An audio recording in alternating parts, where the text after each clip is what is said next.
Hello, listener. The fact you hear this means you're alive. If you're new here, consider subscribing and comment below where you're listening from. Let's begin the story. My name is Calder Ellison, and I am spending my first winter in a box bolted high on a radio tower. The metal under me groans when the wind hits it, the walls shake, and every sound reminds me how far it is to the ground. I'm not telling this story because I believe I did anything heroic. I am telling it because the world turned loud in a way that kills people fast, and this tower is the only place where I pushed that noise far enough away to think. Down below, the town is a frozen mess of stalled cars, dark windows, and shapes that wander until they hear something worth moving toward. The roads are jammed with wrecks and snow, and the last gas station sign I saw still promised coffee to people who do not exist anymore. The tower cuts above that. It is a stack of steel with old antennas and dishes no one is listening to. 3/4 of the way up, there is a narrow platform, and on that platform a cabin just big enough for 3 people to sleep without kicking each other in the ribs. I built that cabin in a hurry before the real cold set in, and now I share it with 2 people who were strangers when the first cases hit the news. We heat the air with fuel we carry up from the ground, melt snow for water, and move slow so the structure does not complain. Most days the clouds sit low and the rest of the world is a gray wall. Up here, time feels thin. It gives me room to look back and see how I went from an apartment and a truck to a tower and a floor that never quite stops moving. Before the outbreak, this tower was just one stop on a long list. My job was simple on paper. Drive to the site, swipe my badge, climb the steel, swap dead parts for live ones, and send a report when the numbers looked right. The company gave me a white truck with a logo on the door, a tablet with work orders, and a safety manual nobody opened unless an inspector visited. Most weeks blurred together out there. I woke up before sunrise, checked my route, and pointed the truck toward whatever pin on the map flashed red. Coffee rode in the cup holder, and the toolbox rattled in the back with every pothole. If the roads were clear, I might hit 3 or 4 towers and be home before dark. This tower stood on a low hill outside a small town most people drove past without stopping. At the top sat a chain-link fence, an equipment shelter, and the steel frame itself rising into the sky. I liked this site. The gate latch worked, the gravel did not try to break my axles, and nobody had shot holes in the panels. Inside the shelter, everything had its place. Racks of gear with green lights, battery cabinets humming, cables routed in clean bundles along the walls. I checked voltages, dusted filters, tightened loose connectors, and ran a test call with my phone. If the numbers on my screen matched the ones on the work order, I snapped a photo, signed my name, and moved on. The first news of the infection sounded like background noise. A host on morning radio mentioned a strange flu in a city a few hundred miles away. People were getting sick fast, some of them violent, hospitals under strain. By the next song, they were back to traffic. I turned the volume down and watched the road. Bad things always happen somewhere else. My job stayed the same. Emails from the company followed a week later. Health reminders, basic advice, a link to a government site. Wash your hands, avoid crowds. If you feel unwell, call your supervisor. The break room got a printed poster and a bottle of sharp sanitizer that smelled like cheap gin. Dispatch still pushed tickets to our tablets like nothing had changed. The network had to stay up, they said. People needed information. As days passed, I noticed small changes that did not match the calm tone of the emails.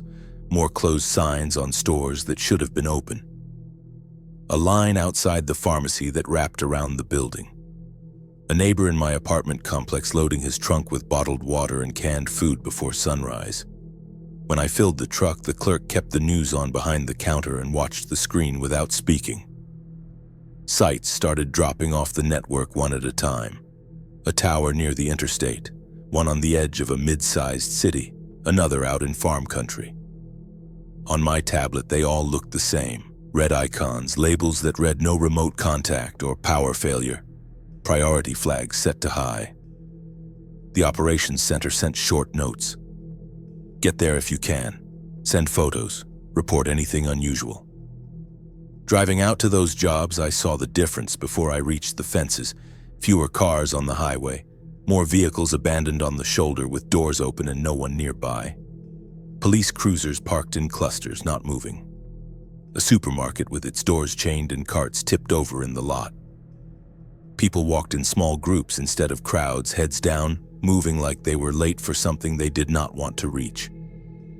I told myself that the towers would outlast the panic.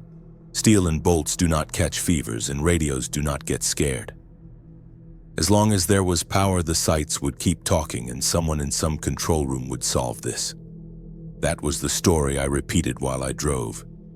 It was easier than admitting that the map on my tablet was filling with holes and that every dark site on it meant one more place where my own signal would go silent if I ever needed help. The day I understood the network was really dying did not feel like a disaster movie. There was no siren, no company-wide call, no big red banner. It was just another weekday. I filled a travel mug with bad coffee, grabbed my tool bag, and put the work tablet on the seat beside me. When I opened the app, the map already looked wrong. Too much red. Too fast. Usually an outage showed up alone. One tower near a town went dark, I got a ticket, I drove out, flipped a breaker, swapped a card, and the signal came back. It felt like storm cleanup. Routine, boring, predictable. That was the comfort of the job. That morning, half a dozen sites were in alarm across 3 counties. Some reported power issues. Others reported nothing at all, like the racks had been ripped out instead of shut down. I called dispatch. The line rang longer than it ever had before, then cut. I tried again and got a fast, busy tone. I called my supervisor and went straight to voicemail. Leaving a message felt pointless, but habit pushed the words out anyway. Nobody called back. Driving beat sitting in my apartment waiting for answers, so I pulled onto the highway. The radio hosts sounded calm and detached. They talked about a bad flu season, about isolated unrest, about how people should stay home and not panic. While they argued over vocabulary, I passed 3 cars left at strange angles on the shoulder, all with the driver's door hanging open and no one inside. The first dark site on my list sat on a hill behind an industrial park. The gate at the bottom of the gravel drive was closed, but the chain around it was not locked. It just looped through the mesh, ends dangling. The badge reader that usually flashed green stayed solid red when I swiped. Inside the equipment shelter, it was obvious someone had been there in a hurry. A drawer hung open. Cables drooped where they should have been clipped tight. One of the battery covers lay on its side. The air was still and stale. No fan noise, no hum, no blinking indicators. A room built to run 24/7 had gone completely dead. On any other day, I would have set my bag down and started from the top of the checklist. This time, I stood in the doorway and listened. Somewhere beyond the hill, a siren rose, wobbled, and cut off mid-note. My phone buzzed. The group chat I had with other techs had stopped being funny. The last messages were about blocked off-ramps, patrol cars parked and empty, a clinic parking lot full of people on the ground and no one in uniform anywhere near them. I glanced at the tablet again. More green icons slipped to gray and then to red. The big city hubs dropped first, the smaller sites on the ring roads followed. Then slowly, even the little rural nodes started to fall silent. It looked less like random failures and more like the power to the whole world was being shut off section by section. I knew enough about how the system fit together to understand what that meant. When the big points go, there is no clever reroute. Calls do not squeeze through side paths, they just end. Without those links, nobody in a control room can see what is happening on the ground. Nobody can send help with any idea of where it is needed most. For years, my job had been to keep people talking. Standing in that quiet shelter, I realized no one was on the other end of the line anymore, at least no one who could do anything for me. The company numbers rolled to recorded messages. The news app on my phone could not refresh its feed. The last headline it showed talked about temporary disruptions in bland language that did not match the empty road to the site. I walked back outside and climbed the low bank beside the fence. From there I could see the edge of town. Smoke rose from more than one spot. Not thin chimney smoke, but thick, dark columns that moved slow. The highway was a strip of metal that did not move. I waited for flashing red or blue and saw none. My apartment was somewhere under that smoke. So were my neighbors, my mailbox, and all the routines that had made the days feel the same. If I drove home, I would be heading straight into the places where every indicator on my screen had gone dark. If something happened there, no one would even know I had called for help. The tower I trusted most was not behind me. It stood on a low hill outside a smaller town the company barely thought about unless something broke. I had serviced it more times than I could count.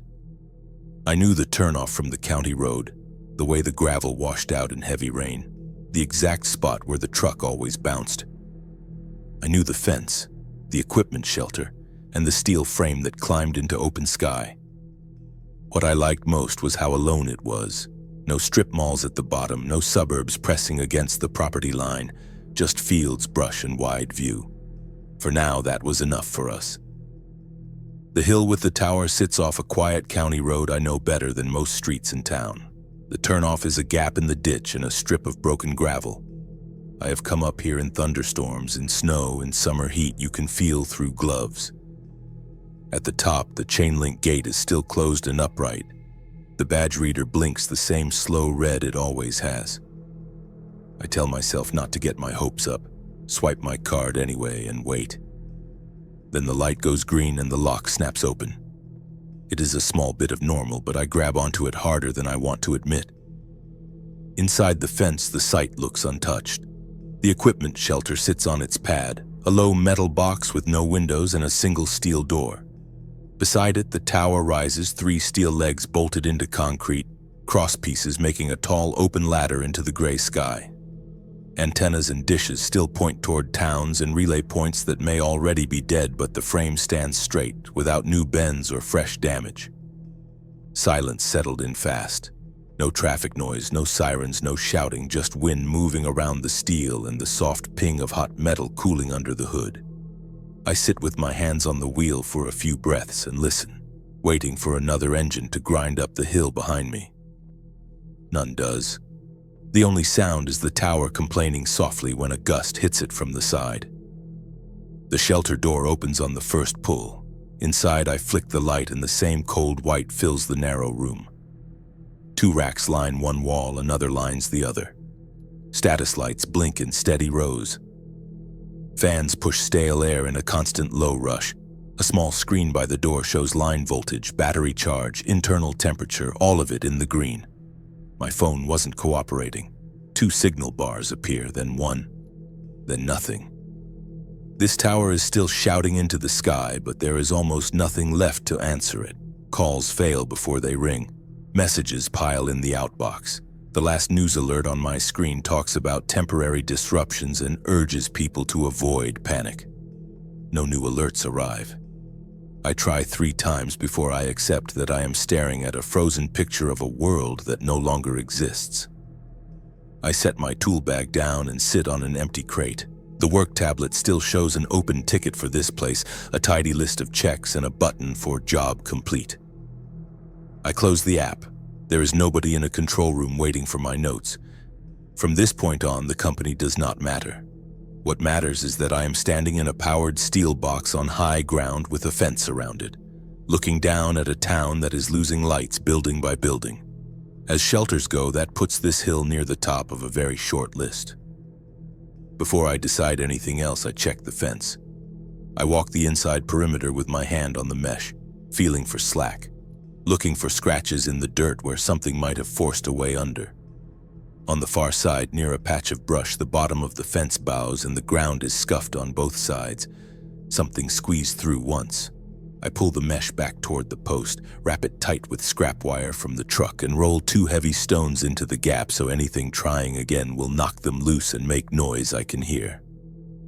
Back in the shelter, I open every drawer and cabinet. The site had hand tools, cable ties, spare brackets, tape, labels, a small first aid kit with a few bandages and pills, earplugs, a couple of paper masks, a jug of cleaner that smells like alcohol. It had everything you would need to keep radios alive and almost nothing you would need to keep a person comfortable. No water, no food, nothing soft to sleep on. These rooms were built for visits that lasted an hour, not for nights. If I want this hill to be more than a stop, I have to bring my own life up here. I lock the shelter, drive back down before dark, and go to my apartment one last time. Inside my place, I grab 2 duffel bags and start choosing what matters now. Food that will not spoil, water, a small camping stove and fuel, blankets, a sleeping bag, extra clothes, my toolbox, my own first aid kit, a coil of rope, trash bags, every loose battery I can find, the cheap binoculars I use for watching storms. When the bags are full, I load them into the truck, take one last look at the couch and the bed and the pictures on the wall, and shut the door without locking it. Back on the hill, I carry everything inside the fence in slow trips and stack it neatly in the shelter. Food and tools line the empty wall opposite the racks. Blankets and clothes go in the back corner where I can stretch out without kicking equipment. I set the stove on a flat scrap of metal near the vent so I could cook without choking on fumes. The room is small, but it is dry, it locks, and it sits above most of the chaos. For now, that is enough. That first night I slept in short bursts on a folded blanket, waking at every new sound, and each time it is only wind around the steel and the steady hum of machines that do not know the world has changed. The first days in the shelter settled into a simple pattern. I woke on the blanket in the corner with a stiff back, checked the numbers on the screen by the door, and walked the fence before I ate anything. If the mesh was tight and the rocks at the patched gap still sat where I had left them, I let myself breathe. If something had moved, I wanted to see it before it saw me. The sounds from town changed faster than the view. On the first full day, I still heard engines now and then, a horn, a single shot that climbed the hill and faded. By the middle of the week, engines came less often. Instead, I heard the same set of noises over and over, glass breaking, distant shouting, something heavy hitting something else, then silence. No sirens, no helicopters, no steady traffic hum, just short bursts that burned out on their own. Noise was the first thing I tried to control. Every time I shut the truck door, the sound bounced across the empty fields. Each time I dropped a wrench, it felt like I had thrown a stone into a still pond. The town had gone quiet enough that even small sounds carried a long way. If the infected followed noise the way the early reports said, I did not want this place to start advertising. I moved the truck to the back corner of the compound and parked it under the tower legs so its shape blended with the steel. I stopped using the remote lock and pushed the doors closed with my shoulder instead of slamming them. Inside the shelter, I rounded up anything that rattled. Loose tools went into padded boxes. The crate I used as a seat got a folded towel under it so it would not scrape. Anything that could roll, I wedged or tied down. Light came next. At night, when I turned on the overhead fixtures, I could see the glow leaking around the doorframe. If I could see it, anybody walking the hill could too. I taped over the seams with strips of cloth and duct tape, then shut off the main lights and switched to a single battery lantern set low on a shelf. From outside, with the door closed, the shelter looked dark. From inside, I could still see my hands and the pages of my notebook. The first time the infected reached the fence was late in the afternoon a few days after I moved in. I heard them before I saw them. Steps on the gravel drive, not steady like someone walking with a goal, but uneven, like a person with one bad leg who refused to slow down. I killed the lantern, took a breath, and eased the door open just enough to see the drive. 3 figures came up together. Their clothes were wrong for the air, light jackets and torn shirts when I could already see my breath. One of them limped. Another dragged a hand along the fence as he walked, fingers catching on the mesh. None of them looked up at the tower or the shelter, their heads turned toward every small sound like they were trying to hear something just out of range. They reached the gate and kept going until their faces were almost in the metal. One pressed his forehead against the mesh and stayed there, breathing in short bursts. Another shook the gate once, then again a little harder, as if the idea of turning around did not exist. The lock rattled, the chain held. After a while, they lost interest and started to follow the fence line. hands scraping the mesh, feet scuffing the gravel.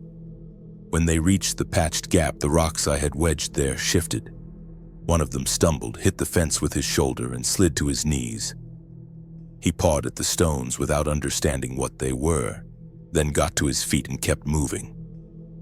The noise was small, but it was enough. A fourth shape drifted out of the trees below, drawn in by sound or motion, and joined the slow line around the site. Nothing about them looked like the people I used to pass in town. They did not talk. They did not point or argue or check their phones. They just moved and turned toward any sound sharper than the wind. When a loose sheet of metal rattled on the far side of the compound, all four heads snapped that way. They changed direction, forgot the shelter completely, and shuffled toward the new noise like the rest of the world had narrowed to one rule: go where something hits. I waited until they were out of sight before I shut the door again. My heart beat hard enough that I could feel it in my throat. A small part of me had hoped the reports were wrong, that people were just scared and acting strange. Watching those four at the gate killed that idea. Whatever lived behind their eyes now was not planning a way out or thinking about tomorrow. It was chasing impact and nothing else. That would have been bad enough, but the hill was not only drawing them. Late one morning, I heard another engine on the road below. It climbed slow, gears shifting, tires crunching the gravel in a way that told me the driver was already half afraid of whatever waited at the top. I shut off the lantern, stepped into the narrow space beside the door, and listened as the sound grew closer. That was the quiet before people in trucks started finding the hill again. Once I put the idea of a high cabin on paper, it stopped feeling like a fantasy and started feeling like a job. I was good at that kind of work. Jobs had lists, steps, and reasons. Fear did not vanish, but it had to take a back seat to the tasks I wrote down. First, I needed a location on the tower that made sense. Then I needed a frame, skin, and a way to get in and out without gambling my life on a wet rung in the dark. The tower had 3 main legs, each made from welded steel sections that narrowed as they climbed. At ground level, the members were thick and heavy. Higher up, they grew thinner but still strong. The maintenance platform I knew sat somewhere around 3/4 of the total height, above the tops of most nearby trees and well clear of any roof in town. From that platform, I could see the river to the west, the highway to the south, and the empty fields all around. If trouble ever came up the hill again, I would see it long before it reached the fence. I spent a morning climbing the tower with a safety harness and a small bag, moving slow, counting my breaths between rests to avoid rushing and slipping. When I reached the platform, the wind hit harder. The grate under my boots vibrated just enough to remind me how high I was. I checked the bolts at each corner, the welds on the braces, and the way the tower moved when a gust hit it from the side. It flexed a little, then settled, the way it always had, nothing new or unsettling in the motion. The platform was just big enough to hold the cabin I had sketched, with a little space left at the edge for a hatch and ladder. I marked the leg that faced the shelter with orange tape so I could properly orient my later drawings. Then I clipped my harness to the rail and stood still for a full minute, letting my eyes sweep the horizon. From that spot, the town looked even smaller. The shapes that moved in its streets looked slower and more lost than ever. Back in the shelter, I turned the rough sketch into measurements. 3 by 3.5 meters, enough floor space for 3 people to sleep and sit. A small heater, a shelf for batteries and tools, and hooks for clothes so nothing piled on the floor. The roof did not need much slope, just enough to shed rain and snow.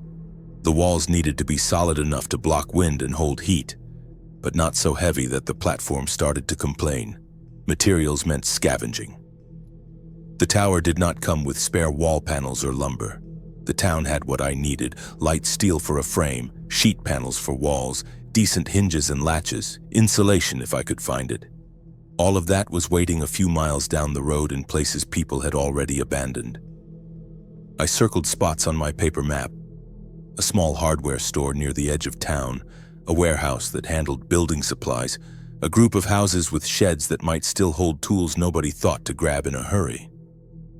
Going back into town was the part I least looked forward to.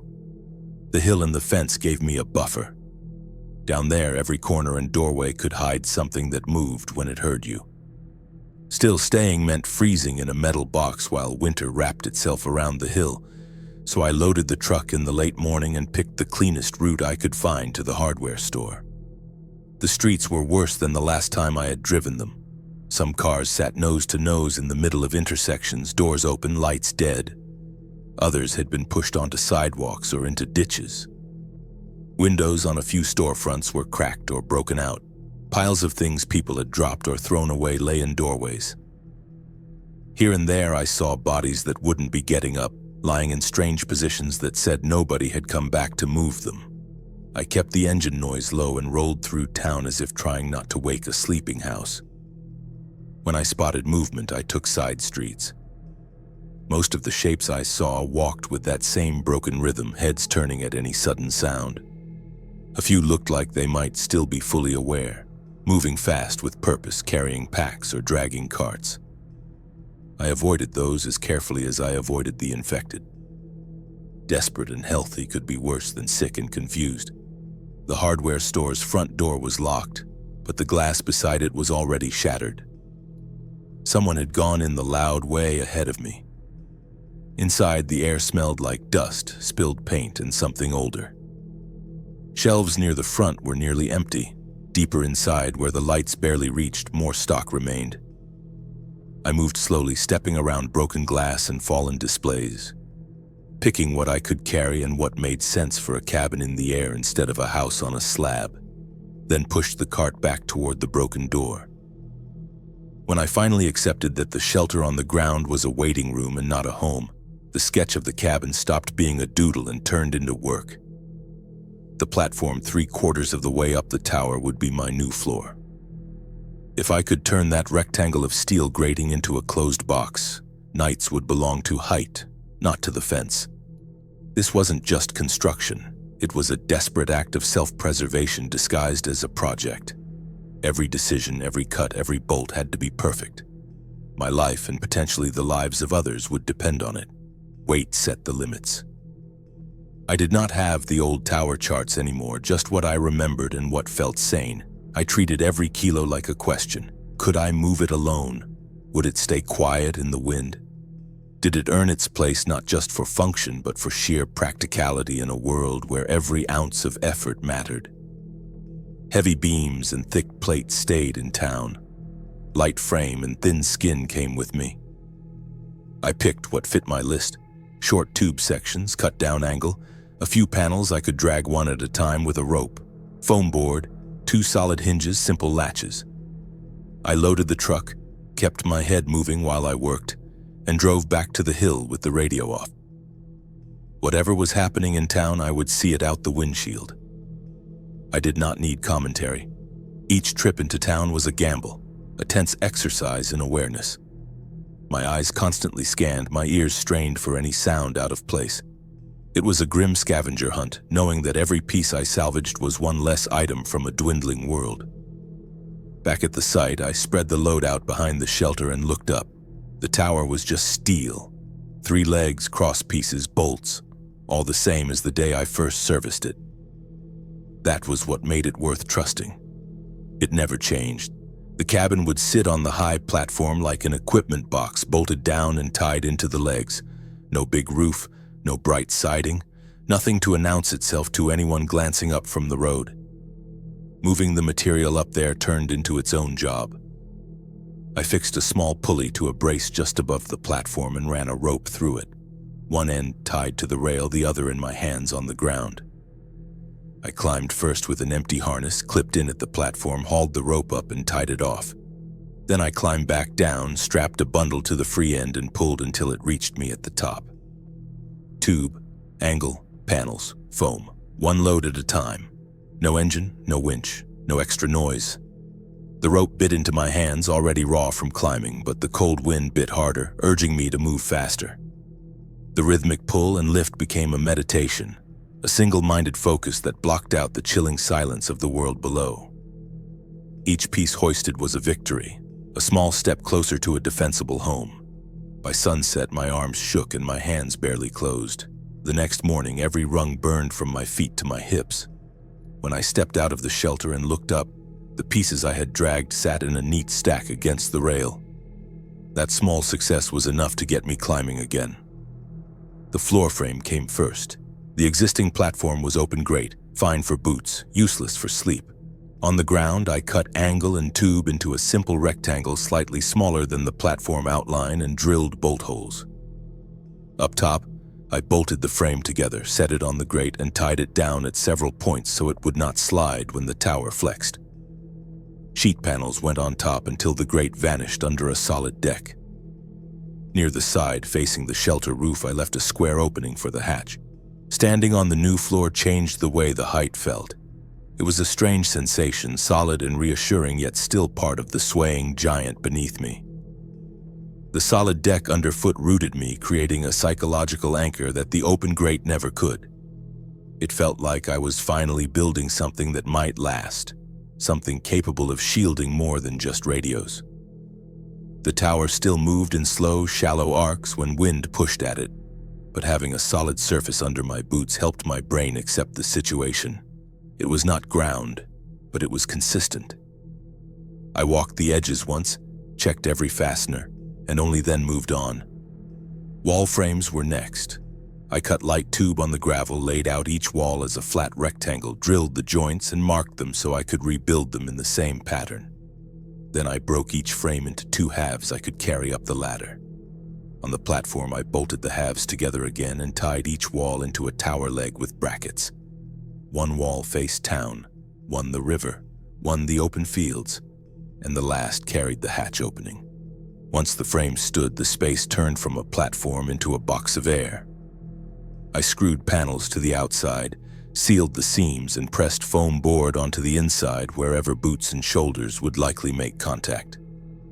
The roof was just another panel with a slight slope to one corner and a short drain line to send meltwater down a leg instead of across the hatch. Access needed extra thought. If the path up was easy for me, it was easy for anyone else. The main ladder from the shelter roof to the platform stayed in place, but I added a short removable section near the bottom. In normal hours, I hung it and climbed as usual. At night, or when the hill felt wrong, I pulled that piece up and left a gap too big to cross without help. That would not stop a careful climber with tools, but it would slow them down and make them louder, which was all I could reasonably ask. The hatch panel sat flush in the new floor on heavy hinges with a latch I could work from above and a simple bar that dropped into 2 brackets. With the hatch closed and the bar set, someone on the ladder would have to fight the hardware and my weight at the same time. From below, no light showed around the edges. Inside, I kept the layout strict: sleeping space along the walls, a narrow strip in the middle for standing and turning, a short shelf for tools and batteries, hooks for clothes, and no loose furniture. Anything that could slide or fall would become a problem when ice first loaded the tower and the wind started to throw it around harder than usual. Heat came from a small diesel heater I mounted low on one wall. I ran the exhaust line straight out and along a brace, keeping it short and tight. Above it, I mounted a simple battery alarm. Not because I trusted hardware more than my nose, but because tired people miss obvious things. Near the roof, I cut a vent and built a basic baffle over it so air could move without letting light leak out. By the time the last seam was sealed, mornings were sharp and frost stayed on the fence. I carried my sleeping bag and a blanket up, left food and water below, shut the hatch, dropped the bar, and lay on the floor with the ground far away. The first night in the cabin felt wrong in ways I had not planned for. On the ground, every creak in the shelter tied to something I understood. Up here, the same wind had more space, and the tower answered it with a slow rolling motion that moved straight through the floor. I lay on my back with my head toward the leg that faced the shelter. The foam under the sleeping bag cut some of the cold from the steel, but not all of it. Each time a gust hit, the walls trembled and the roof ticked. It was not much, just a few millimeters each way, but my balance complained even lying down. The tower had bent like this for years without falling. Knowing that and feeling safe were 2 different things. Sound changed too. In the shelter, noise from town arrived flat and dull. From the cabin, everything was sharper. A car door slammed miles away, and the crack reached me with no buildings in the way. A dog barked twice and stopped. Somewhere past the river, a loose sheet of metal banged until the wind shifted. Inside, I kept things as quiet as I could. The heater hummed with a steady note. Nothing rattled. I had tied down every loose item, checked the hatch twice, and pressed my hand against each wall panel. When I closed my eyes, the cabin felt like a small box bolted to a much taller, slower wave. Sleep came in short pieces. I woke from one of them with my heart pounding and no clear reason. Outside had gone still. No engines, no barking, just wind and my own breathing. For a moment, I thought the tower had stopped moving and that something was wrong. Then a gust hit. The floor rolled gently and my body treated the motion as normal instead of a threat. The first real test came a few nights later. Late one afternoon, thick clouds slid in from the west. The wind built in steady steps instead of quick bursts. By dark, it was no longer just background. I ate early, checked every tie down inside the cabin, and climbed down once more to walk the fence. The patched corner still held, but the mesh there looked tired. I leaned my weight into it and felt the posts give a little, then spring back. Good enough for one more night, I told myself, and went back up. Above the yard, I sealed the hatch, dropped the bar, and turned the lantern low. The first heavy gust hit while I was tightening a strap around the battery shelf. The cabin shifted with the tower, then came back to center. A few minutes later, another gust followed, harder than the first. The heater coughed once as the intake fought the pressure, then steadied. The tower leaned a few degrees one way, paused, then swung back. Steel around me answered with a low groan. Footsteps folded into the wind. At first, they were just taps within the noise, nearly lost in the low roar. Thick weather drives the infected into strange paths. They follow any sound that cuts through. Somewhere downslope, something big came loose, maybe a sign, maybe part of a roof. It banged and scraped as the wind dragged it, and that sound rolled down the hill. Figures followed. I saw them first as dark marks in the moving gray. They came up the gravel track and pressed against the fence, pulled more by the noise than by sight. One hit the mesh hard enough to rock it. Another grabbed the wire with both hands and shook until its fingers slipped. More drifted in from the sides, drawn towards steel that clattered and rattled. From the cabin, I could look down through a narrow gap near one corner. In the weak light from town, I counted a dozen bodies at the fence and more coming up the road. They moved with the broken rhythm I had already learned to recognize, but the wind added a shove. It pushed them, and they pushed back into whatever they hit. The posts at the weak corner bent a little more every time someone slammed against them. Inside, nothing I could do would fix the fence. Going down there would have been suicide. All I could control was the sound I made up here. I turned the heater off and let the air cool. I sat on the floor with my back against the leg that faced the shelter and stayed still. The cabin moved and flexed, but it did not draw new attention. The fence failed in stages. One of the rocks at the patched gap rolled. The mesh sagged. A post leaned. 2 bodies tumbled through the opening and into the yard, then 3 more. They did not look up. None of them touched the tower legs. They staggered and pushed past each other, following the rolling clatter of whatever sheet still bounced somewhere below. Now and then one hit the shelter wall and slid along it. Another stumbled over the truck's bumper and fell. One by one, they drifted back toward the side where the dragged noise had started, chasing echoes I could barely hear over the storm. When the wind finally shifted, the sound changed direction, and the loose group moved with it. By midnight, the yard was empty again. The patched corner was gone. That side of the fence lay folded over itself, useless as a barrier. The tower had passed one kind of test and left me with another. The cabin had stayed put. The legs had held. The ground defenses had not. I sat with my back to the wall, watching thin lines of snow form on the steel outside. Moving into the cabin had not just been a better option, it had been the only one that made any sense at all to me then. With the fence finally down for good, the hill felt utterly exposed. The yard on that side was just trampled snow and loose wire, with the shelter roof jutting out in the middle of it. I gave up on rebuilding the ground defenses. The tower was the only solid line I trusted. The sense of security the perimeter fence once offered had vanished, replaced by a raw vulnerability. It was just me, the tower, and the wide open world. I knew then that my strategies had to shift from holding a perimeter to an even more elevated isolation. My days narrowed to a few core tasks: check panels and ropes, check the legs after every hard wind, scan each window with the binoculars, watch the road below. At night I listened. If something heavy bumped a leg, the steel passed the jolt straight into the floor. Snow began to stick. Tracks showed clearly. The infected left messy loops and broken paths. Now and then I saw straighter prints cutting across fields, made by people still with a sense of purpose. None of them climbed the hill until two shapes appeared one afternoon and headed straight for the tower. They came from town, small against the white. One walked upright, scanning the ditches. The other leaned on that shoulder, limping hard. They stopped often, then pushed on. When they reached the point where the tower broke the skyline, the lead figure pointed at it. A minute later, they stepped off the asphalt and onto the gravel track. Through the narrow wall slit, I watched them climb. The lead wore a dark coat and carried a tight pack. The second had a hood up, one hand on a stick and one on the other person's shoulder. A thick bandage wrapped his upper leg, stained through. Both looked too thin.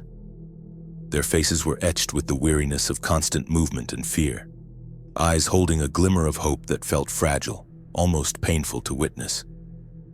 They were not threats in the immediate sense, but desperate people were always a variable. They crossed the flattened fence and entered the yard. No weapons out, no shouting, but I still let them come halfway in before I said anything. "Stop there," I called from the hatch. My voice sounded strange. "Do not come closer to the shelter." They froze. The man's hand twitched toward his belt, then dropped. The woman lifted one empty palm so I could see it. She looked up, found the cabin, and held my gaze. "We saw the tower," she said. "If anyone still knows what they are doing, we figured they would be here."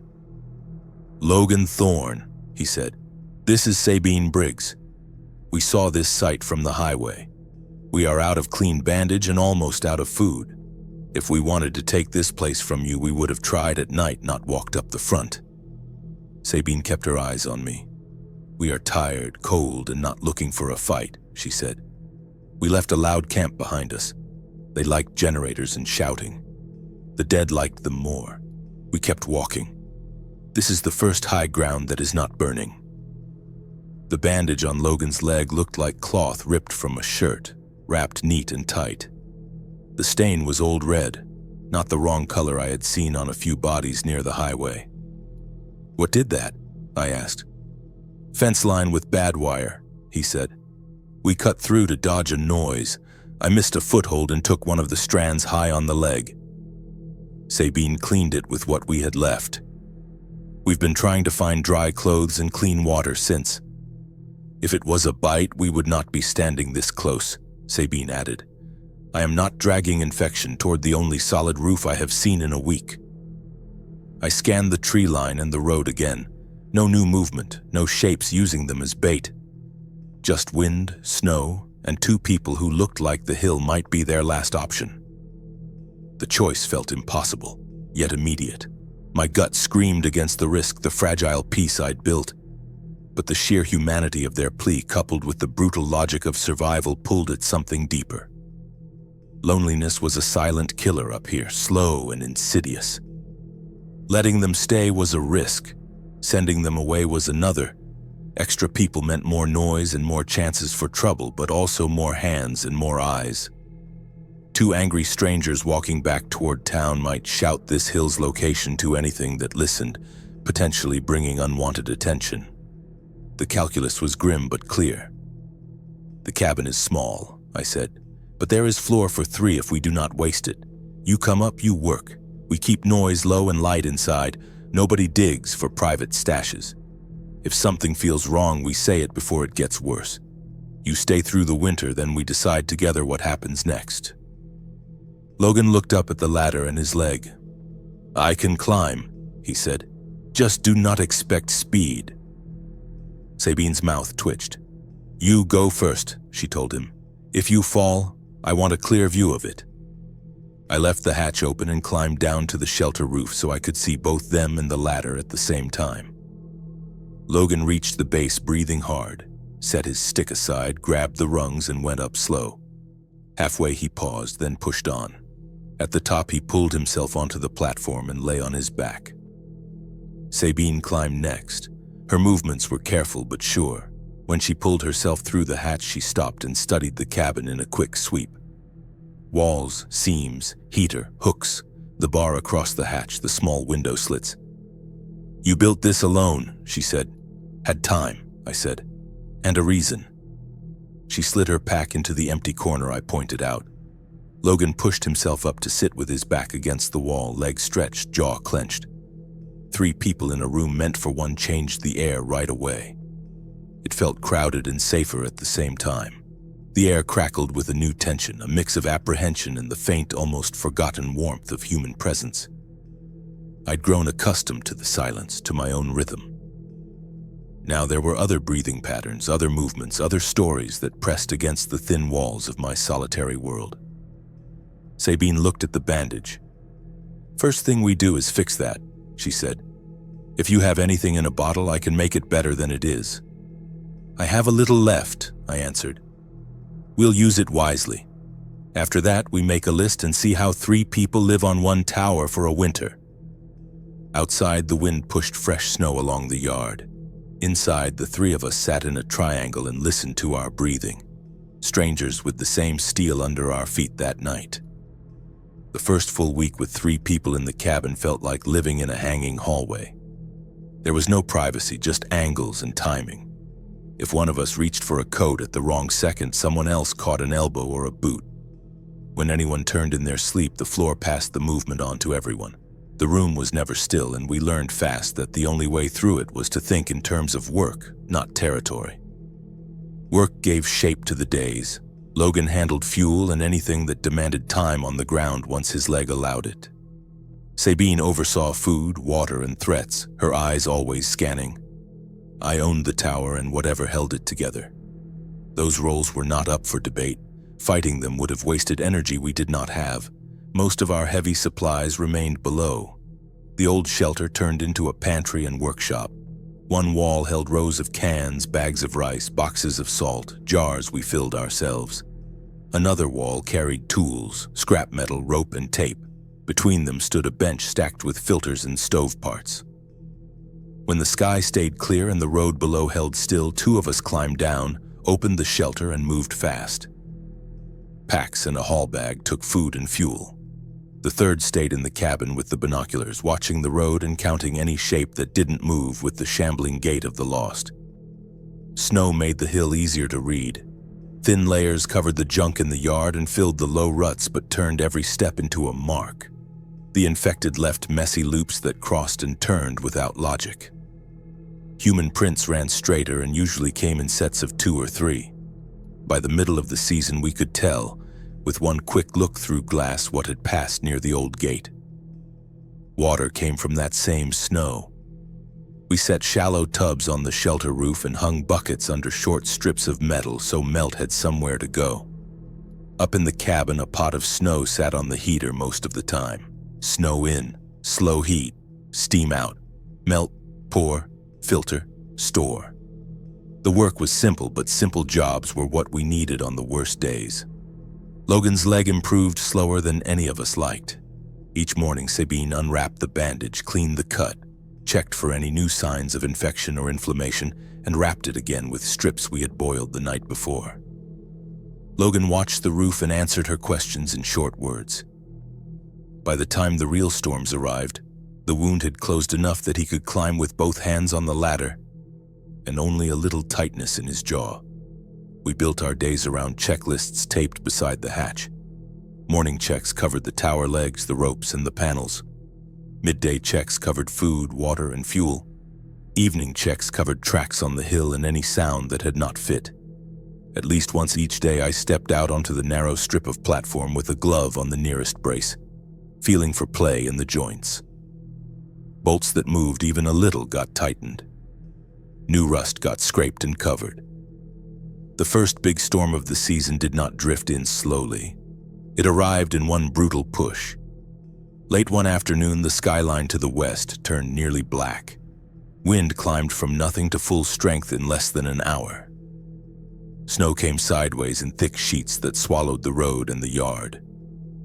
The cabin shook. The tower leaned farther than I had seen it lean before, then rolled back. Then did it again. We killed anything that did not need to be running, checked every strap and tie down twice, and sat with our backs to different walls to spread out our weight. Snow hammered the panels. The small heater struggled against drafts that had barely registered in calm weather. Every few minutes, the entire structure gave a short, hard jolt as a particularly strong gust caught it just right. Beneath us, the legs creaked, and now and then a brace popped loud enough to make all three of us hold still and listen. Ice grew on the braces while we watched. Through a narrow slit near one window, I saw white shells forming on the windward steel and thickening layer by layer. The smooth sway turned jerky as weight and wind fought each other. At one point, a crosspiece below us twisted just enough to change its voice. "We stay put," I said. "Climbing now is how people fall. If something that matters lets go, we will feel it here." Logan nodded without looking up. Sabine kept one hand on the hatch bar as if she expected it to jump. For a few hours, we sat and listened to steel complain and to our own breathing in the dark. Toward dawn, the wind eased. The jolts turned back into long, slow bends. The tower still swayed, but it felt like an old pattern again instead of something new. At first light, we opened the hatch and checked what we could reach. Ice hung thick from the braces. A small antenna on the shelter roof had snapped at its base. One lower crosspiece bore a bright new stress line where the metal had shifted. We broke ice away with gloved hands and a short length of pipe, then wrote down what we could not fix. Deep winter settled in after that. Light came late and left early. The fields turned into a flat white sheet broken only by the dark strip of road and the bent ribs of the dead fence. The infected kept moving, slower now, sometimes standing for long minutes in one spot, almost as if they'd forgotten why they were there. We watched them from above and saved our strength for the things we could still change, together. By the time the hard cold began to ease, the hill had developed its own subtle language. Tracks crisscrossed the frozen road in layers, a testament to the passage of desperate lives. Most wandered aimlessly, erratic loops that spoke of confusion. A few, however, ran straight to the bend below the old gate, stopped, faced the tower for a while, almost in contemplation, then turned back. It was a clear sign. Someone was watching this place, making calculated decisions, and for now choosing not to step closer. One afternoon, a pickup truck rolled to that familiar bend and stopped. 3 people got out. They wore heavy coats and decent boots, clearly not the tattered clothes of the infected nor any uniform I recognized. One immediately raised binoculars, sweeping them across the tower and the compound. Another rested a rifle on the open door, a silent, pointed gesture. The third stayed near the cab, his gaze constantly scanning the fields behind them. We watched from the cabin through our narrow slits, a silent, vigilant tableau. They did not shout or wave. The one with the glass studied the tower intently, pointed at the broken fence and the shelter below, talked with the others for a minute in hushed tones we couldn't possibly hear. Then they all got back in and drove away. "Scouts," Logan said, his voice grim. "They are marking whatever still looks alive." "Or shopping," Sabine added, equally bleak. "Either way, this hill is on a list now." The infected came because they heard noise they thought they could reach. People with trucks came for the same reason, drawn by the same primal pull of perceived resources, plus whatever they imagined we were guarding up here. We couldn't change what they wanted, their fundamental drives, but we could meticulously control what the site showed them. We cut our time on the ground to what we could not possibly avoid. Climbing happened only early or late, when visibility was poor. The truck remained parked strategically under the tower legs, obscured by snow brushed over it. The shelter door stayed resolutely shut.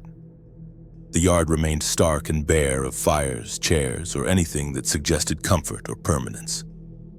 From the road, with careful staging, the place was designed to look tired and empty, uninviting and devoid of easy pickings. Near the very end of winter, when the days were lengthening but the chill still held, the same 3 individuals returned, this time on foot. They walked up the road, stopped short of the flattened fence, and stood there in the cold, observing us. Twice the man with the rifle lifted it and aimed directly at the cabin, not firing but letting the unspoken threat hang heavy in the air, making his point with chilling clarity. Then he lowered it, said something we couldn't hear, and they left the way they had come. The silence they left behind was almost heavier than the wind. "If they were going to hit us, that was it," Logan said, breaking the quiet. "They are also thinking about what a single shot would drag up this hill," I replied, the truth of it stark and cold. "It's the same problem we have." That tense, silent standoff was as close to a win as we were likely to get in this new world. There was no last stand, no tragic bodies in the snow, no stirring speech of triumph. Just 3 of us existing on a tower, meticulously refusing to make the kind of sound or show the kind of presence that invited company. In the end, the group below, calculating their risks, picked an easier mark. Height, the biting cold, and the carefully maintained quiet did more for us than any elaborate plan built around heroics. It was a victory of patience, of strategic invisibility. When the snow began to melt and sink and bare ground showed in patches like old wounds healing, we did not rush to leave. The town was still wrong, still twisted. The road still held too many blind turns, too many potential ambushes. The tower was not a forever plan, we knew that. But it was a high place, we understood, a structure we could maintain, and crucially, it pushed the worst of the world just far enough away for us to think, to plan. To simply be for a little while longer. Up in the cabin, a small shared ritual took hold. We wrote the rules that had kept us alive painstakingly on one precious sheet of paper and taped it by the hatch. Live higher than what you cannot fight, keep noise smaller than storms, fix what you can, and share work fairly. They were simple truths, hammered out by necessity and survival. If you enjoyed the story, please like, subscribe, and comment where you're listening from. See you in the next one.